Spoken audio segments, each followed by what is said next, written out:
मेरा ऑपरेशन था, मुझे लोग शिफ्ट किए, ऑपरेशन के लिए लेके गए। ड्रिप मुझे चल रही थी, मैं ऑपरेशन थिएटर में गई। वहां पे मतलब मैं अपने मतलब उस इंजेक्शन से, वो जो ड्रिप्स लगा रहे थे मेरे को, मैं उनसे इतनी ज्यादा डरी हुई थी, इतनी ज्यादा पेन में थी। आप सोच ही सकते हैं कि मैंने खुद डॉक्टर से कहा है उस ऑपरेशन थिएटर में, क्योंकि मेरे को वहां पे शिफ्ट कर दिया था, मेरा ऑपरेट होने वाला था। तो मेरे आसपास, मुझे अभी भी याद है, मैं बिल्कुल, मेरे को इतना याद है कि मेरे आसपास कम से कम 8-9 डॉक्टर्स थे। मैं बेड पे लेटी हुई थी, और मेरे इस तरफ से 8, सॉरी, इस तरफ से 4 और इस तरफ से 4 डॉक्टर्स थे। और एक डॉक्टर वो थे जो वार्ड में मेरे साथ थे, जो मेरे को ड्रिप वगैरह लगा रहे थे, वो भी थे वहां पे।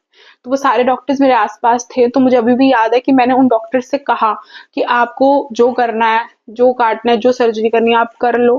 बट उन्होंने क्या किया, उन्होंने वो ब्लड वाली जो बोतल होती है, वो निकाली उन्होंने। और मुझे, मैं समझ गई कि इन्होंने, इनको ब्लड वो डालना है करके। तो उनको वो वापस से, ये लोग मुझे वापस से वो निडल चुबाने वाले हैं। फिर से ग्लूकोज चढ़ेगा मुझे, फिर से वो बॉटल चढ़ेगी, ब्लड चढ़ेगा। तो मैं इतनी डर गई थी, तो मैंने डॉक्टर से कहा कि प्लीज आप पहले मुझे बेहोश कर दो, उसके बाद आपको जो करना है आप कर सकते हो, पहले प्लीज मुझे बेहोश कर दो, मुझसे पेन बर्दाश्त नहीं हो रहा है। मेरे को बहुत पेन हो रहा है, मेरे को पूरी बाजू में पेन हो रहा है, मुझे बैक में पेन हो रहा है, मुझे मुझे सर्वाइकल में पेन हो रहा है, मुझे शोल्डर में पेन हो रहा है, प्लीज आप पहले इसको मेरे को बेहोश कर दो। तो डॉक्टर, सारे डॉक्टर्स बहुत ही अच्छे थे, बहुत नाइस थे, सब अच्छे थे। उन्होंने मेरी सुनी, उन्होंने मुझे बेहोश कर दिया। ठीक है, एनेस्थीसिया दे दिया उन्होंने मुझे। एंड कुछ तो टाइम बाद, कुछ सेकंड्स के बाद मैं बेहोश हो गई। उसके बाद मुझे कुछ नहीं पता, मेरा ऑपरेशन हो गया। मेरे ऑपरेशन को अप्रोक्स 3-3.5 घंटे लगे होंगे, क्योंकि मैं सुबह के 9-9:30 बजे ऑपरेशन थिएटर में गई हूँ, जैसा मेरे को बाकियों ने बोला, जैसा मेरे मम्मी पापा ने बोला। मैं 9-9:30 बजे ऑपरेशन थिएटर में गई हूँ, एंड देन मैं वहां से बाहर आई तो उन्होंने कहा था कि 3:30 बज चुके थे, 4 बज चुके थे। तो इतने में ऑपरेशन हुआ था मेरा। तो जब ऑपरेशन थिएटर के अंदर ही मैं थी, मेरा ऑपरेशन हो गया था, उन्होंने मुझे साइड करके रखा हुआ था कि ऑपरेशन हो गया है। तो वो वेट कर रहे थे कि ठीक है, मतलब वो ठीक है, कुछ रिएक्ट तो नहीं हुआ, कुछ रिएक्शन तो नहीं होगी। उन्होंने मुझे वहीं पे रखा हुआ था। तो जब मैं वहां पे थी और मेरी हल्की हल्की आंख खुली, मतलब मैं उस एनेस्थीसिया से बाहर आई, तो मुझे पेन फील होने लग गया था बैक में, जहां मेरा ऑपरेशन हुआ था। मुझे ऐसा पेन होने लगा था, मैं फील कर पा रही थी वो। मैं सीधी सोई हुई थी, मैं कम से कम एक हफ्ते से ज्यादा हो चुका था जब मैं कंटिन्यूटी में सीधी सोई हुई थी, क्योंकि मेरे को इधर उधर वो नहीं कर सकते थे। तो मुझे पेन फील होने लगा था। मैंने वहां बोला कि मुझे पेन हो रहा है बैक में, और मुझे हल्का हल्का होश भी आ गया था। उसके बाद शायद से उन्होंने मेरे को वापस से एक पेन किलर दिया, और उसके बाद मैं फिर से बेहोश हो गई। एंड उसके बाद जब मेरी आंख खुली तो मैं अपने वार्ड में थी, मुझे शिफ्ट कर दिया था उन्होंने अपने वार्ड में। जब मेरी वार्ड में आके हल्की हल्की आंख खुली, तो सब पापा, मम्मी और भी कुछ कुछ रिलेटिव्स मुझसे मिलने आए थे। बट मैं उतना होश में नहीं थी, बिकॉज एनेस्थीसिया इतना स्ट्रांग था, इतना दिया हुआ था। तो मुझे हल्का हल्का याद है कि हाँ, मैं होश में आ गई हूँ। और सब लोग मुझे ऐसे बोल रहे हैं कि मेरा मेरा जो क्योंकि एनेस्थीसिया किया था, मेरा फेस जो था काफी ज्यादा स्वेल हो गया था, मेरे होंठ इतने मोटे मोटे हो गए थे, मेरी आंखें, सब कुछ इतना ज्यादा डरावना था वो। तो मेरी सिस्टर ने भी मुझे बताया कि काफी स्वेल हो गया था तेरा फेस। उसके बाद फिर धीरे धीरे जब वो ठीक हुआ, जैसे एक एक दिन के बाद, तो उसी दिन शाम को मेरे को अ, बलगम होता है ना, वो एनेस्थीसिया के बाद आपको आएगा वो बलगम, ऐसे वो आने लगा। तो जब वो आया तो मुझे वो इतना बैक में इतना ज्यादा पेन था कि वो पेन जो था मेरे चेस्ट तक आ रहा था, आगे तक मुझे फील हो रहा था। मेरी आगे वाली जो हड्डियां होती है ना यहाँ पे चेस्ट की, वो भी पेन कर रही थी। मतलब अगर आप मुझे आगे भी यहाँ पे अगर कोई प्रेस कर रहा था, मेरी माँ या मेरी सिस्टर या कोई भी ऐसे करके यहाँ पे प्रेस कर, तो मेरी चीख निकल जाती, मुझे इतना ज्यादा पेन हो रहा था। आगे से, मतलब आप ये सोचो कि पीछे से इतना जोर से हिट हुआ है कि पीछे वाली हड्डी स्पाइन की टूट गई, और वो पेन जो था वो आगे वाली चेस्ट वाली बोन्स तक पहुंच गया था।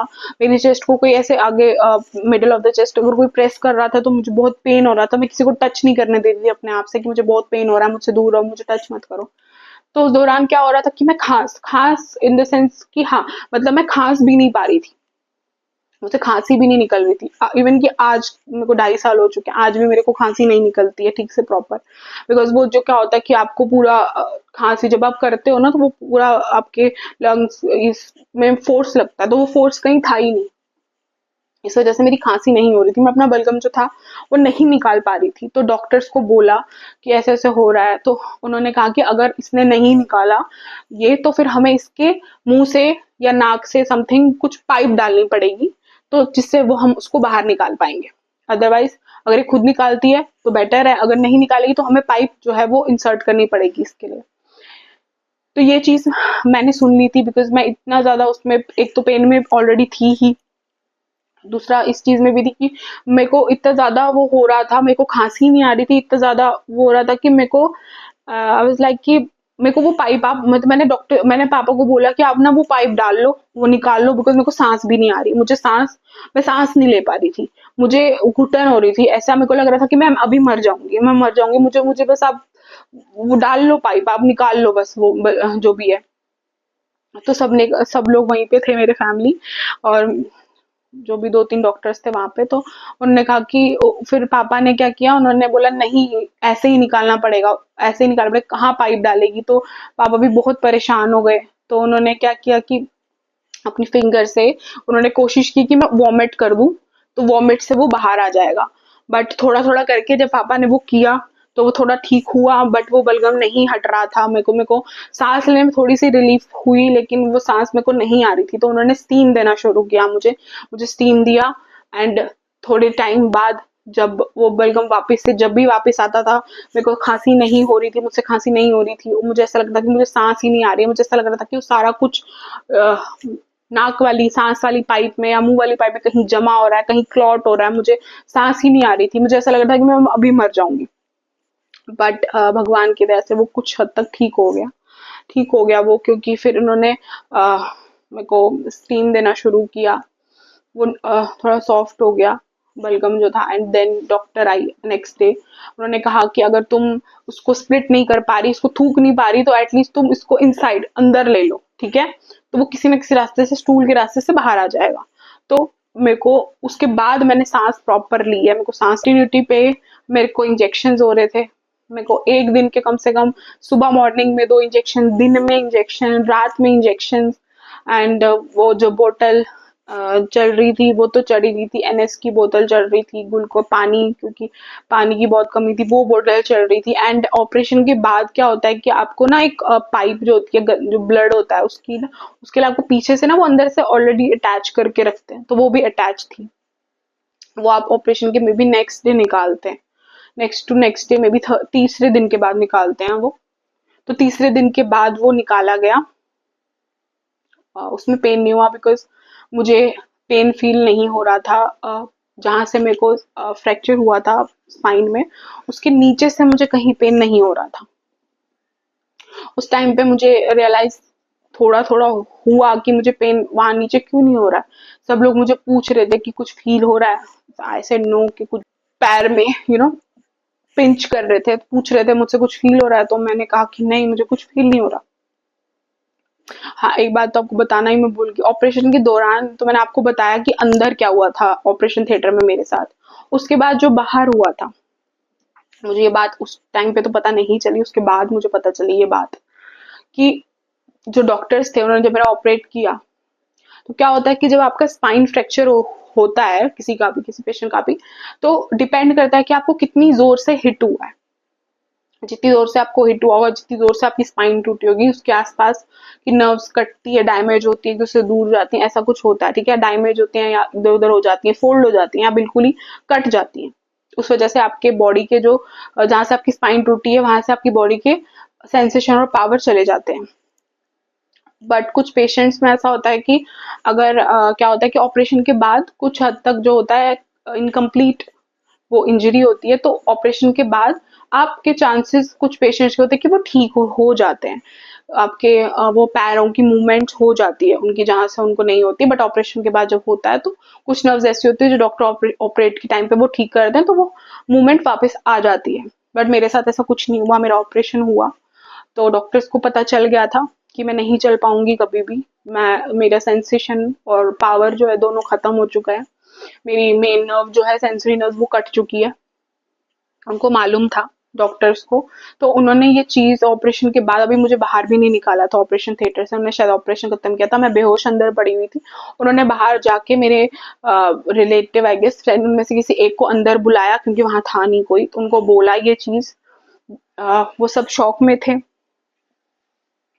उसके बाद फिर मेरे मॉम डैड को ये बात पता चली। तो जब उनको ये बात पता चली, डॉक्टर ने उनको क्लियरली बोल दिया कि ऑपरेशन हो गया है, हमने फ्रैक्चर को ठीक कर दिया है। मतलब वहां पे रॉड जो भी लगाया था उन्होंने, मेटल जो भी लगे थे वो उन्होंने वहां पे अटैच कर दिए हैं, वो अटैच हो गई है।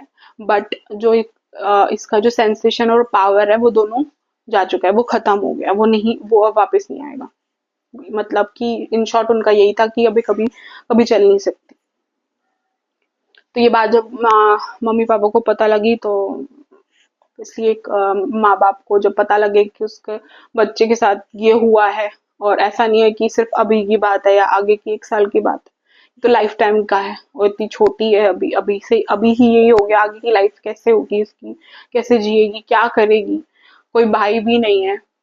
तो ये सब चीजें उनको पता लगी। मम्मी पापा दोनों ही बेहोश हो गए, फेंट। उन दोनों को इमरजेंसी में अंदर लिया, उनके सारे टेस्ट कराए कि क्या हुआ है, सब कुछ नॉर्मल था। कोई वो नहीं था, ब्लड प्रेशर वगैरह कुछ भी नहीं था। बट ये था कि शॉक की वजह से वो दोनों ही फेंट हो गए थे, वो दोनों ही गिर गए थे। उनको भी फिर एडमिट करना पड़ा, उनका भी इलाज हुआ। फिर वो नॉर्मल हुए 1-2 दिन बाद, देन वो वापस आए, अदरवाइज वो भी बेड पे पहुंच गए थे। मतलब यही है, मैं आपको बता नहीं सकती कि कितना ज्यादा पेनफुल वो मोमेंट था। इवन कि वो, सच बताऊं तो, लाइफ में कुछ चीजें आपके साथ ऐसी होती है ना, जो लाइफ टाइम तक आपके दिमाग में, आप कहीं ना कहीं वो रह ही जाती है। अब उस टाइम पे जब आपके साथ ये चीजें हो रही हैं, आप इमेजिन नहीं कर सकते कि कितना पेनफुल मोमेंट था वो, माँ बाप के लिए स्पेशली होता है।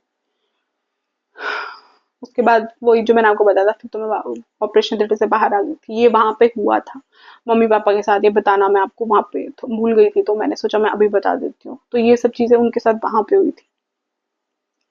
फिर वापस मैं वहां पे आ जाती हूँ कि वहां पे फिर मेरा उन्होंने कफ वगैरह सब ठीक नॉर्मल हुआ।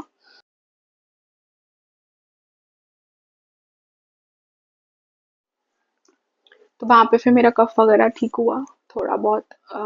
इस चीज से मैं थोड़ा सा रिलीफ हुई। यार बहुत बहुत मुश्किल होता है एक मम्मी पापा के लिए अपने बच्चे को इस तरीके से देखना, ऐसी चीज देखना जब उन्होंने कभी इमेजिन भी नहीं की होती है कि उनके बच्चे के साथ कभी इतना बुरा हो सकता है, इतना बुरा हो सकता है कभी भी। कभी इमेजिन एकदम अलग, ऐसे कोई होता है ना कि कभी कोई ऐसा बीमार कंटिन्यूटी में पड़ा हो, तो अचानक से कोई चीज हो रही है उसके साथ, कोई बीमारी लग गई है, तो काफी टाइम से वो बीमार है, एंड देन उसके साथ कुछ होता है, तो मेंटली इंसान प्रिपेयर होता है कि अच्छा ठीक है वो बीमार है, कुछ भी हो सकता है बीच में। तो मेंटली इंसान प्रिपेयर होता है। जब आप प्रिपेयर हो ही नहीं किसी चीज को लेके, आपको कुछ इमेजिनेशन भी नहीं है कि ऐसा कुछ होगा आपके बच्चे के साथ, उस लड़की के साथ ऐसा कुछ होने वाला या होगा, कुछ भी नहीं पता आपको, और अचानक से वो चीज हो जाती है, तो बहुत मुश्किल होता है उस चीज को फेस करना, उस चीज को समझना फेस करना, मेंटली फिजिकली हर चीज बहुत मुश्किल होता है। इवन कि मैं जॉब करती थी यहाँ पे दिल्ली में काफी टाइम से, 4-5 साल से मैं यहाँ पे जॉब करती थी। बहुत टाइम तक तो मैं काफी मतलब अकेली रही हूँ। यहाँ पे मैं जॉब करती, मॉम डैड मेरे अपने होम टाउन में थे।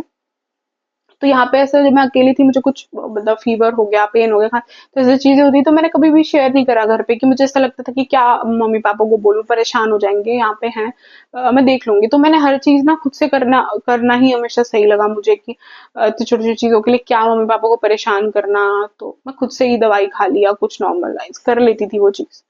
तो ये जब चीज हुई, तो मेरा ऐसा था, जब मेरे को हॉस्पिटल आया स्टार्टिंग में, जब मैं अनकॉन्शियस पड़ी थी, तो वहां पे भी मेरे बैक ऑफ द माइंड ये चल रहा था कि मम्मी पापा को कुछ नहीं बताना है, मैं खुद कर लूंगी, हम मैनेज कर लेंगे। मेरी बहन भी मेरे साथ आ गई थी 2 साल से दिल्ली, वो भी जॉब कर रही थी, तो मुझे लगा कि हम दोनों मैनेज कर लेंगे, बिकॉज मेरे को पता ही नहीं था कि एग्जैक्टली कि मुझे हुआ क्या है, मेरी स्पाइन टूट चुकी है, फ्रैक्चर हो चुका है, तो ये सब चीजें नहीं पता थी। मुझे लगा कि कोई छोटी मोटी चोट लगी है तो मैं मैनेज कर लूंगी, चाहे टांग टूटी हो या कुछ भी हुआ हो तो मैं मैनेज कर लूंगी, 1 साल में हो जाएगा वो ठीक। इतना चल रहा था माइंड में कि घर वालों को नहीं बताना है क्योंकि वो परेशान हो जाएंगे। वो ऐसा कुछ नहीं है कि घर वालों को नहीं बताना, ऐसा कुछ नहीं था, बट मेरा यही था कि मुझे किसी को परेशान नहीं करना था मेरी वजह से कि कोई परेशान हो रहा है। मैं हमेशा से, मेरा नीचे ये रहा है कि मैंने अपनी वजह से कभी किसी को परेशान नहीं किया, वो अलग बात है, और ऑटोमेटिकली कोई मेरे से परेशान हो रहा है, बट मेरी हमेशा ये कोशिश रहती थी कि मुझे किसी को तकलीफ नहीं देनी या किसी को परेशान नहीं करना। तो वहां पे भी उस टाइम पे वैसा ही हुआ, बैक ऑफ द माइंड में जब मैं वहां पे थी, अनकॉन्शियस पड़ी हुई थी, तो मेरा एक फ्रेंड था ऑफिस का, तो उन्होंने मेरी सिस्टर को कहा होगा कि अभी अभी मम्मी पापा को फोन करके बताना पड़ेगा कि ऐसा ऐसा हुआ है, क्योंकि ऑलमोस्ट फ्रेंड्स और ऑफिस के तो सभी वहीं पे थे। बस यही था कि मेरे रिलेटिव्स और मेरे मम्मी पापा, उनको पता नहीं था, बिकॉज वो अपने होम टाउन में थे।